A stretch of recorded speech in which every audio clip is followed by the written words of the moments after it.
Un país entero se organizó para borrarla, y no pudo. La iglesia amenazó con excomulgar a quien se atreviera a mirarla. El gobierno le canceló un disco pocas horas antes de que sonara.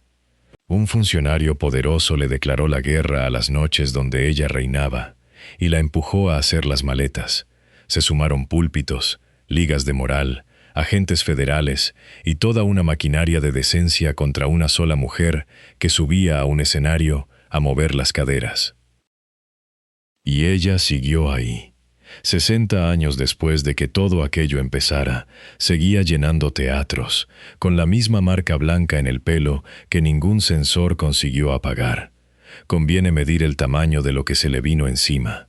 Contra ella se puso en marcha un aparato completo, el poder espiritual de un país profundamente católico, el poder del Estado con sus agentes y sus sellos, el poder de los que decidían qué era pecado y qué se podía ver. Todo eso, junto, alineado, sobre una sola persona. Según se recogió en la prensa de aquellos años, hubo quien la calificó por escrito de tentación andante, de peligro para las almas, y aquí aparece lo que no cuadra, lo que levanta esta historia muy por encima de un escándalo de vedettes, con toda esa fuerza encima, con esa desproporción brutal entre lo que se le echó y lo que ella era, no la doblegaron. No la callaron ni la hicieron pedir perdón. Hay un número escondido en todo esto, 7. Un número pequeño que explica por qué esta mujer se volvió un símbolo mucho antes de morir. 7 años. Eso es lo que le costó el precio de no agachar la cabeza. Pero para llegar a ese número, hace falta empezar por una marca que ella tenía en el pelo, desde antes de ser nadie. Casi todo lo que llevaba encima se lo pusieron los demás. El nombre artístico, exótico, imposible de situar en un mapa, se lo inventaron unos publicistas. El personaje de mujer salvaje, de pantera, lo construyó la propaganda del espectáculo. Los trajes mínimos eran parte del negocio. Había, sin embargo, una cosa que no se pintaba ni se fabricaba, y era ese mechón blanco que le cruzaba la melena negra. No se lo hizo un peluquero, nació con él. De acuerdo con lo que después se explicó, se trataba de una condición natural, una zona del cabello sin pigmento, ligada a una marca de nacimiento. Lo tuvo de niña, lo tuvo de joven, lo tuvo hasta el último día. Y esa raya blanca, que jamás escondió, que nunca se tiñó para pasar desapercibida, se volvió la primera pista de todo lo que vendría. Porque lo mismo hizo con su cuerpo, con su baile y con su vida. No escondió nada. Yolanda Yvonne Montes Farrington nació el 3 de enero de 1932, muy lejos de los teatros que la harían famosa, en Spokane, un pueblo del estado de Washington, en el norte de Estados Unidos. La familia era una mezcla de mundos.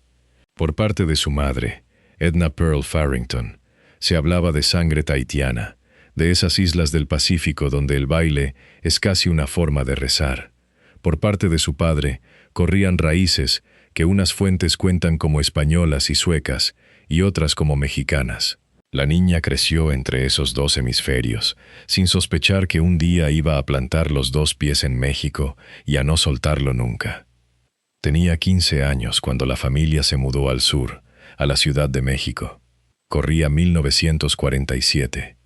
Imagina a esa adolescente recién llegada, sin todavía un nombre que le doliera a nadie, entrando a una ciudad que hervía de noche. El México de aquellos años era una fiesta. Los cabarets, los teatros de revista, las carpas, las orquestas de mambo que llegaban de Cuba. La capital vivía una edad dorada del espectáculo, y ella cayó justo en el centro de esa olla hirviendo, en el momento exacto en que ese mundo se estaba convirtiendo también en cine. Para entender lo que le pasó a Tongolele, hay que entender el mundo en el que aterrizó. Por esos años estaban haciendo en México todo un género de películas, el cine de rumberas. Empezó hacia 1942, cuando una cubana, María Antonieta Pons, consiguió sus primeros papeles estelares, y detrás de ella llegaron otras que se volverían célebres: Ninón Sevilla, Meche Barba, Amalia Aguilar, Rosa Carmina. Las llamaron las reinas del trópico. Eran historias de muchachas pobres que trabajaban de noche en los centros nocturnos, de amores imposibles, de cabarets llenos de humo, con un ingrediente que lo movía todo, el baile afroantillano, la rumba y el mambo metidos en la sangre.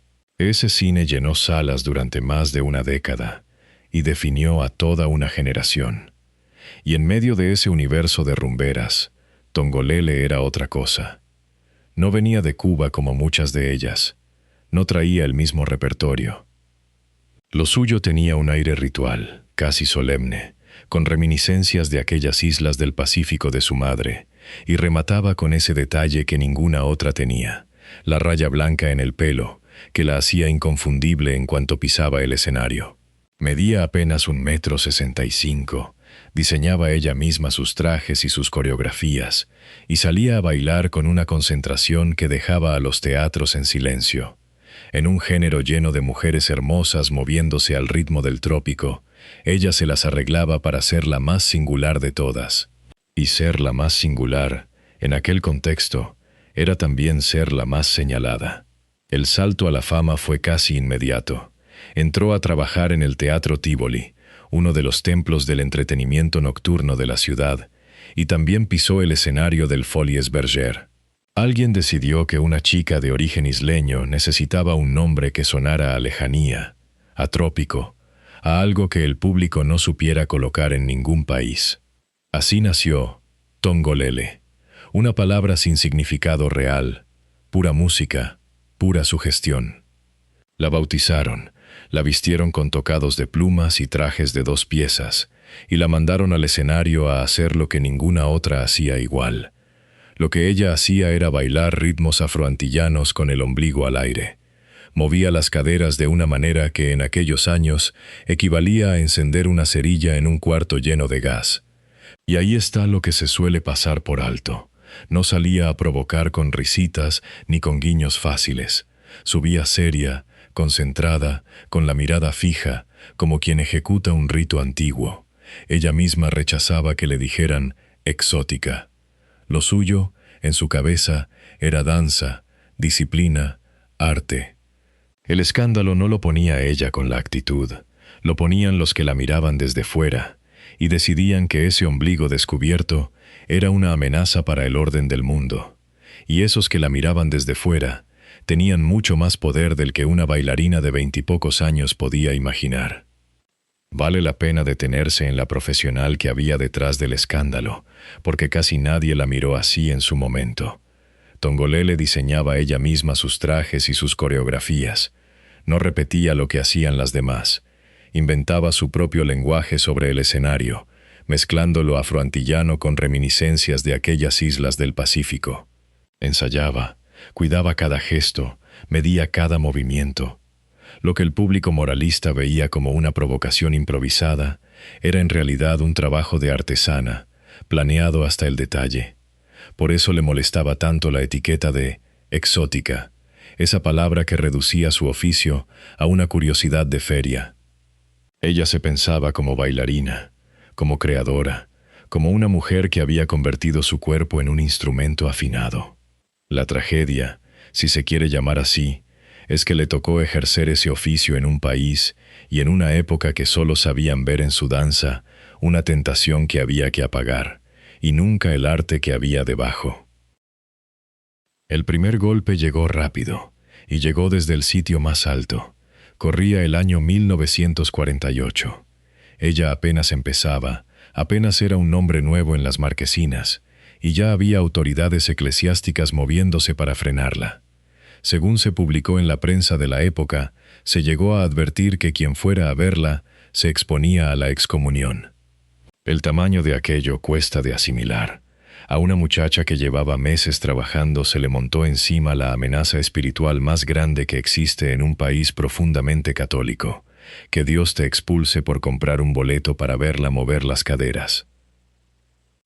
Uno de los grandes diarios de la capital, de acuerdo con lo que se ha recogido después, publicó un texto que la describía como una tentación viviente para las almas, como una incitación al pecado.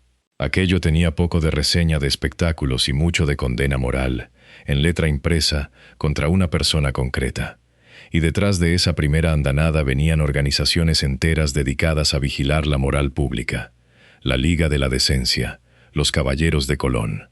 Grupos que se tomaban muy en serio la tarea de decidir qué podía ver la gente decente y qué la corrompía. Para ellos, Tongolele se convirtió en el rostro perfecto de todo lo que querían combatir. ¿Por qué ella?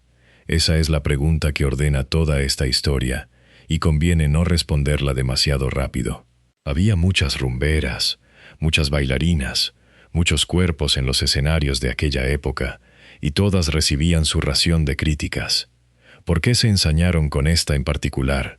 Cabe pensar que fue precisamente por lo que la hacía distinta, ese mechón blanco que la volvía imposible de olvidar. Esa seriedad ritual que hacía su baile más hipnótico y, para cierta mentalidad, más peligroso. Una vedette que se ríe y coquetea entra en un molde conocido. Una mujer joven que sube al escenario con la solemnidad de una sacerdotisa y hace que un teatro entero contenga la respiración, se sale del molde por completo. Y lo que se sale del molde asusta al que quiere controlarlo todo. Lo que vino después dejó de ser palabras y empezó a ser tijeras, porque una cosa es que te condenen desde el púlpito y otra muy distinta es que te empiecen a recortar del cine. Cuando Tongolele pasó del escenario a la pantalla grande, la censura la siguió, pero cambió de forma. En el teatro el problema era la gente que iba a verla en vivo. En el cine, el problema era que su imagen quedaba fija, se multiplicaba en miles de copias, viajaba a todos los pueblos del país. Y eso, para los guardianes de la moral, resultaba intolerable. Debutó en el cine hacia 1947 y 48, con títulos que aprovechaban su nombre desde la marquesina, como aquella película que se llamó, directamente, Han matado a Tongolele.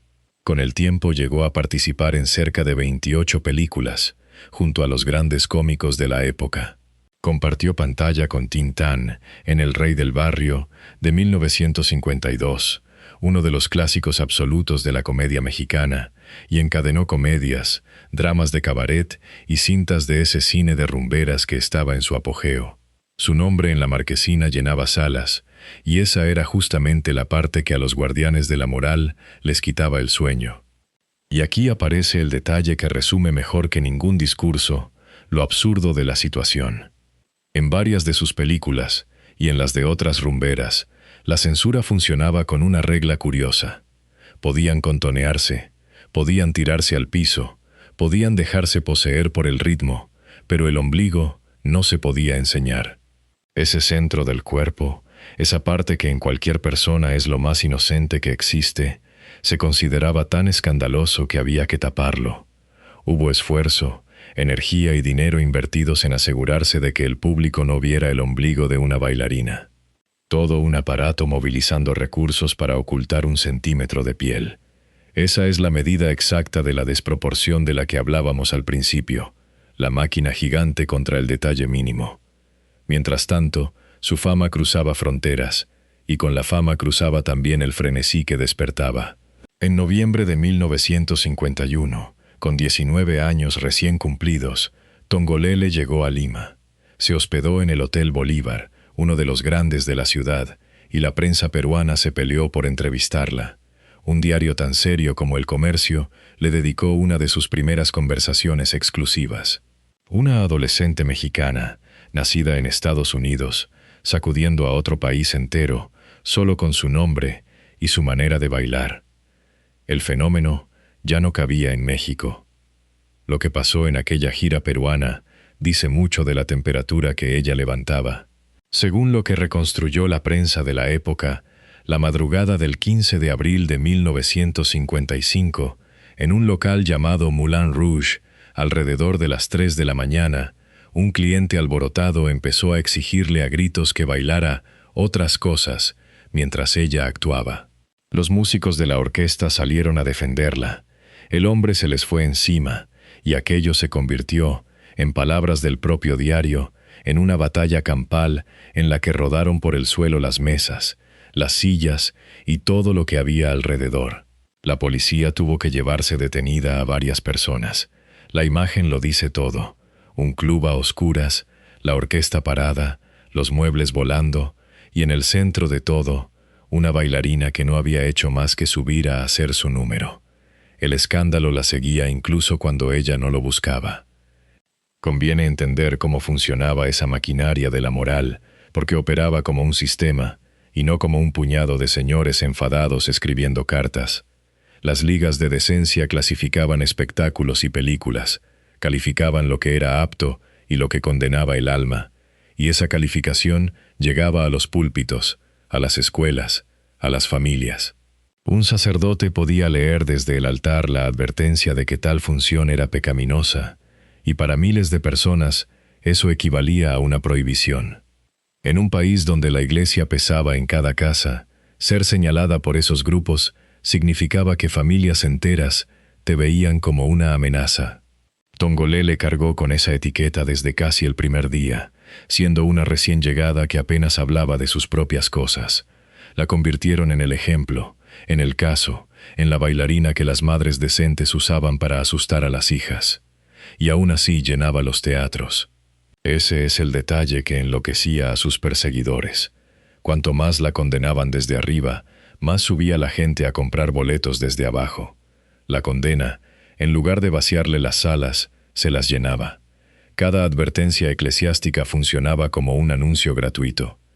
Era un círculo que los censores no supieron romper nunca.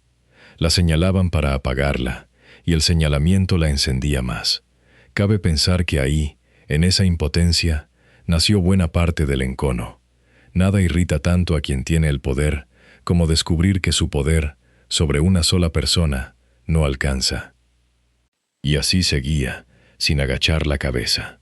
Ahí está la costura de toda su historia.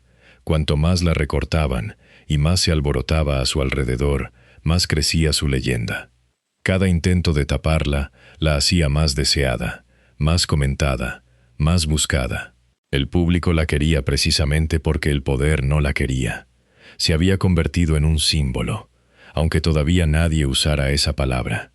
La marca blanca de su pelo, esa raya que no se dejaba teñir por nada, empezaba a parecerse a otra cosa, a una bandera pequeña de todo lo que no se deja domesticar. Entonces vino el episodio que a mí me parece el más revelador de todos, porque muestra hasta dónde estaban dispuestos a llegar.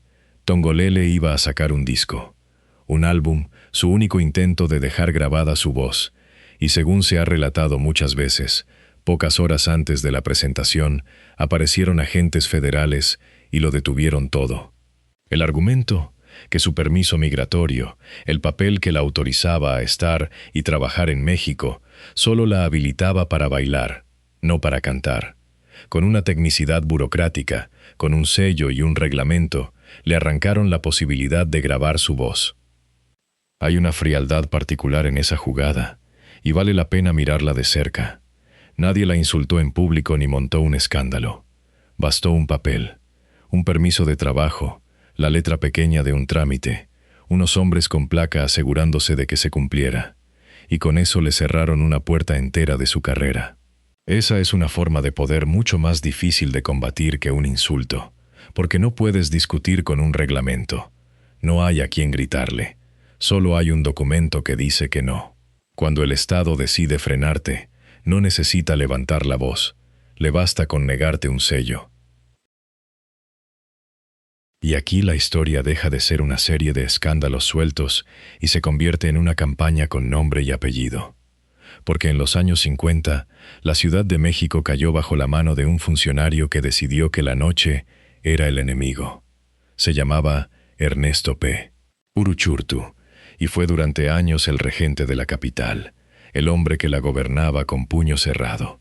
Pasó a la historia como el regente de hierro, y una de sus grandes cruzadas fue lo que algunos llamaron la guerra contra la noche.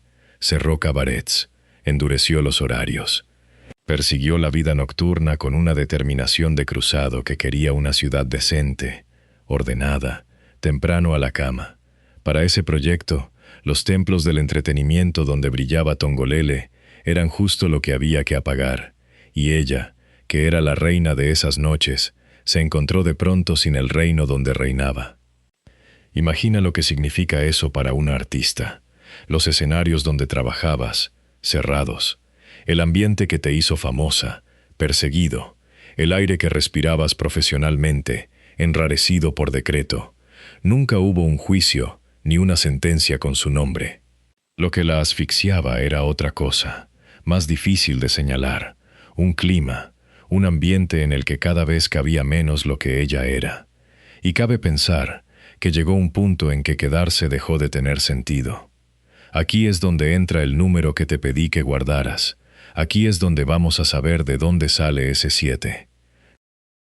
Antes de llegar a ese punto, hay que entender que la presión no venía de un solo frente, y eso es lo que la volvía tan difícil de resistir. Eran muchas fuerzas distintas apuntándole al mismo tiempo. La Iglesia, con su amenaza de excomunión y su influencia sobre la conciencia de millones de personas. Las organizaciones de moralidad, la Liga de la Decencia, los Caballeros de Colón, vigilando cada función. El aparato del Estado, con sus agentes migratorios capaces de frenarle un disco. Y por encima de todo, el gobierno de la ciudad, cerrando los locales donde ella podía trabajar. 4 poderes, cada uno enorme por su cuenta, empujando en la misma dirección, que Tongolele dejara de existir en el espacio público. ¿Y qué tenía ella para oponer a todo eso? Un cuerpo, un baile y una terquedad tranquila. No tenía un partido detrás que la defendiera, ni un sindicato dispuesto a pelear por ella con uñas y dientes, ni padrinos políticos que la cubrieran. Era una mujer extranjera de nacimiento, con un permiso de trabajo que ya habían usado en su contra, sola frente a la maquinaria. La lógica decía que tenía que perder. La lógica decía que una figura así, presionada por todos lados, termina cediendo, o pidiendo perdón, o desapareciendo en silencio. Es lo que le pasó al propio género de las rumberas, que hacia finales de los 50 empezó a apagarse, en parte por lo repetitivo de sus historias y en parte por los ataques constantes de esas mismas ligas de decencia. El cine que la había hecho famosa se estaba muriendo bajo la misma presión que la asfixiaba a ella. Lo que Tongolele hizo fue distinto, y por eso seguimos hablando de ella. En 1957, cuando la guerra contra la noche apretaba más fuerte, se fue de México. Hizo las maletas y cruzó el mar. Se instaló, entre otros lugares, en La Habana, en esa Cuba que todavía era la capital caribeña del espectáculo, donde el mambo y la rumba mandaban y donde su baile encajaba sin que nadie le midiera el ombligo. Desde fuera, siguió siendo la misma. No se escondió ni se buscó un oficio más discreto. Se llevó su danza a otros escenarios y siguió llenándolos, en Cuba y en los países por donde pasaba, mientras en México su ausencia se iba volviendo un hueco cada vez más grande. La Habana de aquellos años era el paraíso de lo que México estaba persiguiendo.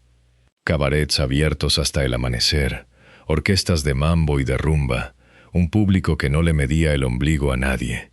En ese ambiente, el baile afroantillano que en México le costaba la excomunión era simplemente lo que sonaba en todas partes. Hay una ironía amarga en eso. La echaron de su país por bailar ritmos del Caribe, y el Caribe la recibió con los brazos abiertos por exactamente lo mismo. Lo que en un lado era pecado, en el otro era la banda sonora de la ciudad. Tongolele no tuvo que cambiar ni un paso de su coreografía para pasar de perseguida a estrella. Cambió de país, no de esencia, pero un exilio, por dorado que sea el destino, sigue siendo un exilio. Estar lejos de México significaba estar lejos del cine que la había hecho famosa, del público que la vio nacer, del idioma de las marquesinas donde su nombre había brillado primero. Cada año fuera era un año en que otras figuras ocupaban su lugar en las pantallas mexicanas, en que las nuevas generaciones crecían sin verla, en que su leyenda corría el riesgo de volverse un recuerdo de padres a hijos. El destierro no siempre necesita rejas. A veces es solo la distancia, sumando temporadas, apagando poco a poco a quien se quedó fuera. Ese es el otro gran golpe de su vida, el que suele quedar fuera del relato cuando se la recuerda solo como una vedette del cine mexicano. Se fue. La sacaron, en la práctica, de su propio país. La presión funcionó lo suficiente como para empujarla al exilio. Durante un buen tiempo, el aparato pudo cantar victoria. La habían quitado de en medio. La reina de la noche mexicana ya no estaba en México. Los que habían soñado con una ciudad limpia de ombligos escandalosos podían frotarse las manos. Y ahora sí, el número. Tongolele estuvo fuera de México 7 años. 7. Se marchó en 1957 y no volvió de manera plena hasta 1964. 7 años en los que un país entero pudo respirar tranquilo, pensando que había ganado la batalla contra el ombligo más famoso de su historia. 7 años en los que las ligas de decencia, los púlpitos y el regente de hierro pudieron creer que su cruzada había servido para algo. 7 años borrada del mapa de su propia patria. Vale la pena medir lo que significa. 7 años son una eternidad en la vida de una artista. Es el tiempo suficiente para que una carrera se enfríe, para que el público te olvide, para que lleguen otras caras nuevas a ocupar tu lugar. La mayoría de las figuras que sufren un destierro así de largo no vuelven. Regresan a un país que ya no las recuerda, a unos escenarios que ya tienen otras dueñas, a un silencio educado. El plan, si es que hubo un plan, era casi perfecto. 7 años bastan para apagar a cualquiera. Con ella no funcionó. Y aquí es donde la paradoja del principio explota del todo. Tongolele volvió en 1964, y volvió por la puerta grande. El público no la había olvidado. Al contrario, la ausencia la había vuelto mito. Los 7 años que debían enterrarla la habían convertido en leyenda. La mujer a la que un país entero intentó borrar regresó más grande de lo que se había ido, con la misma raya blanca en el pelo, intacta, sin una sola cana de rendición. Volvió a reclamar su lugar, y el público se lo devolvió entero. Puesto en términos de fuerzas, que es como se entiende de verdad, la cuenta es demoledora. De un lado, todo: la Iglesia, el Estado, la moral organizada, un regente de hierro, 7 años de exilio. Del otro lado, una sola mujer con un mechón blanco y una manera de moverse que nadie pudo copiar. Y ganó ella. Ganó sin pronunciar un solo discurso ni firmar una sola denuncia, por la vía más simple y más difícil que existe, que es aguantar, volver y seguir. Sobrevivió a todos los que la quisieron apagar. El regente de hierro terminó fuera del cargo. Las ligas de decencia se disolvieron con los años. Los diarios que la condenaron amarillearon en los archivos. Y ella seguía bailando. Esa es la verdadera dimensión del número 7. No mide solo el tiempo que estuvo fuera, mide la desproporción. Hizo falta el exilio, 7 años completos, sumados a la Iglesia, al gobierno, a los agentes migratorios y a los guardianes de la moral, para intentar tumbar a una persona. Y ni con todo eso alcanzó. Cuando alguien resiste algo así, deja de ser una anécdota de espectáculos y se vuelve otra cosa.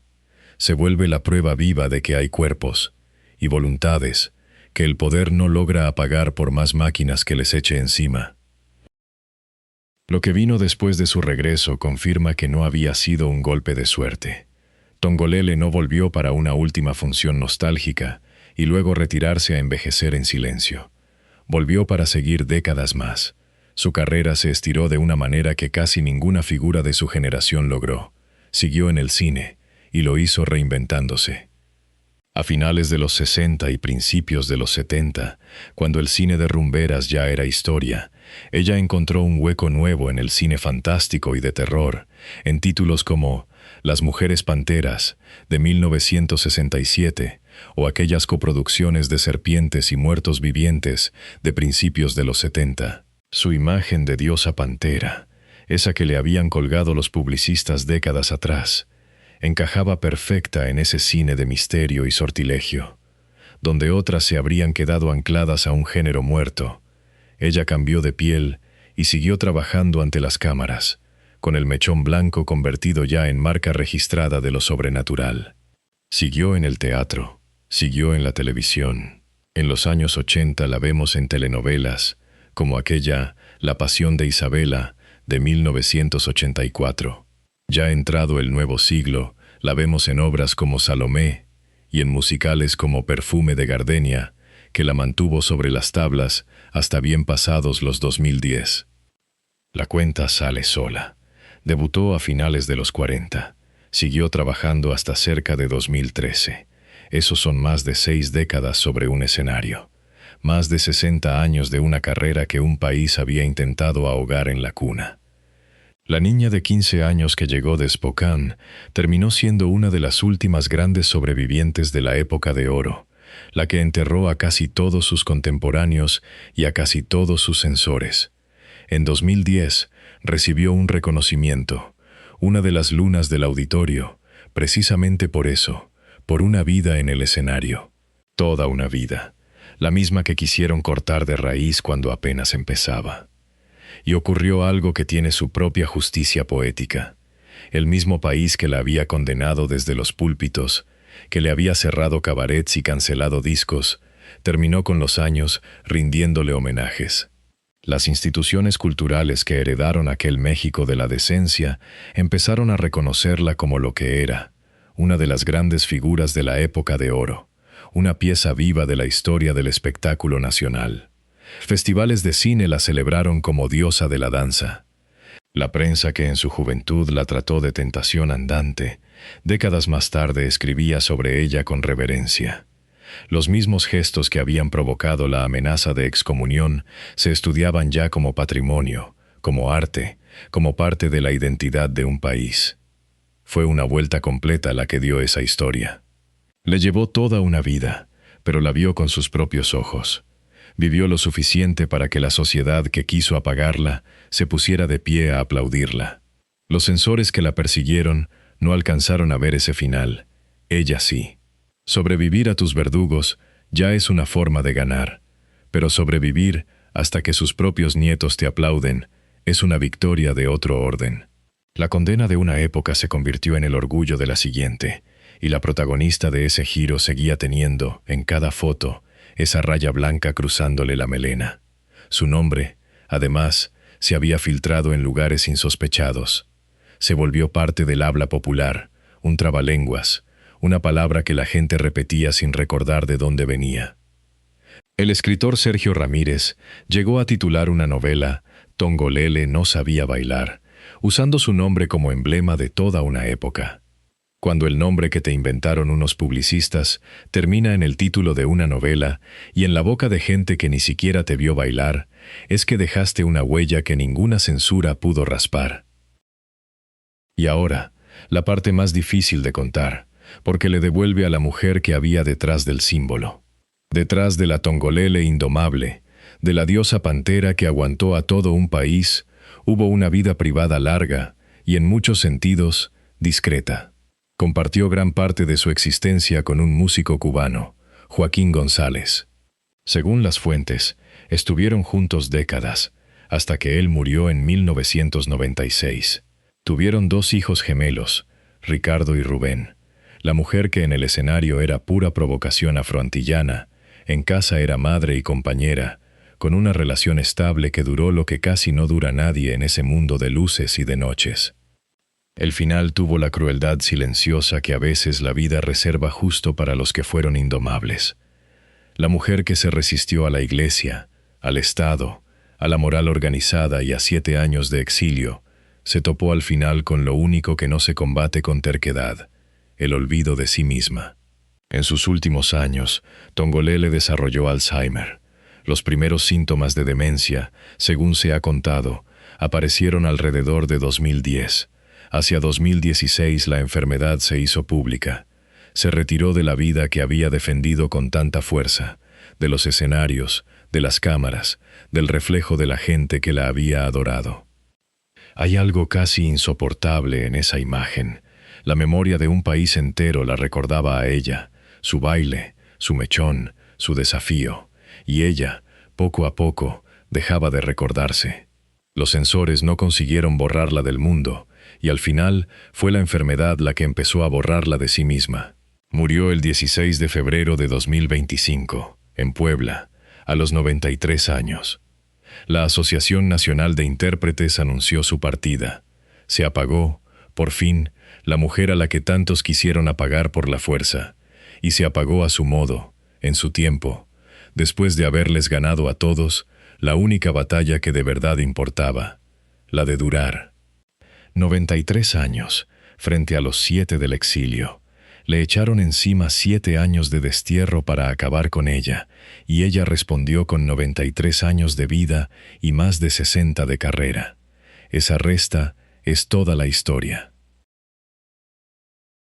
Y aquí conviene volver a esa marca blanca del principio, porque nunca fue solo un detalle de peinado.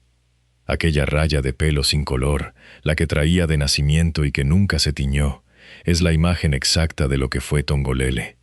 Una señal que no se elige, que sale de dentro, que no se puede tapar sin traicionarse a uno mismo.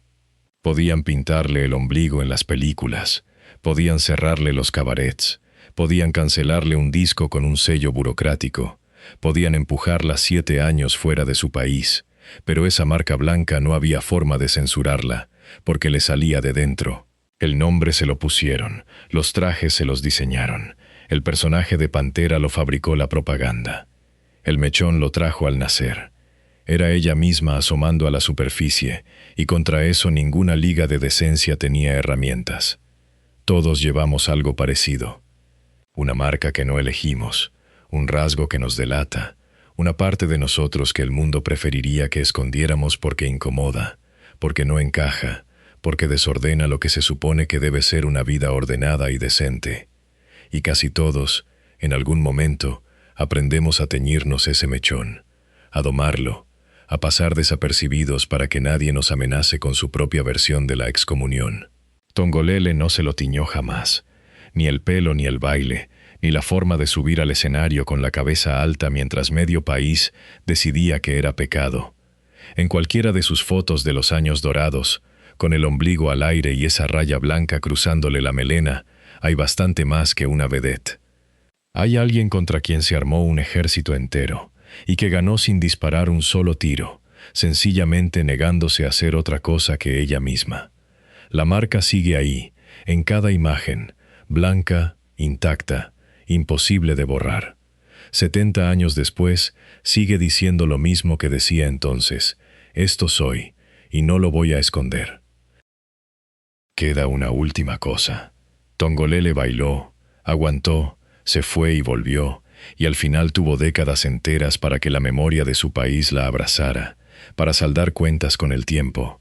Tuvo el privilegio raro de durar lo suficiente como para ver cómo la historia le daba la razón a ella y no a sus censores. No todos corren esa suerte.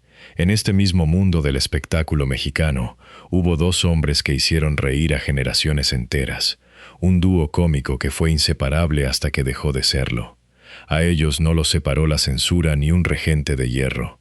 Los separó primero el rencor, y después, cuando ya era demasiado tarde para arreglar nada, los separó la muerte. Uno se marchó de este mundo con una orden dada por si el otro se atrevía a acercarse a despedirlo, y el que quedó vivo cargó durante años con una conversación que ya nunca podría tener, con unas palabras que se le quedaron atravesadas para siempre. Lo que Tongolele tuvo de sobra, tiempo para que todo se acomodara, a ellos la muerte se lo negó de golpe. Esa deuda de palabras que quedó abierta entre 2 hombres que se habían querido y que ya nadie podrá saldar, es el hilo que se recoge a continuación.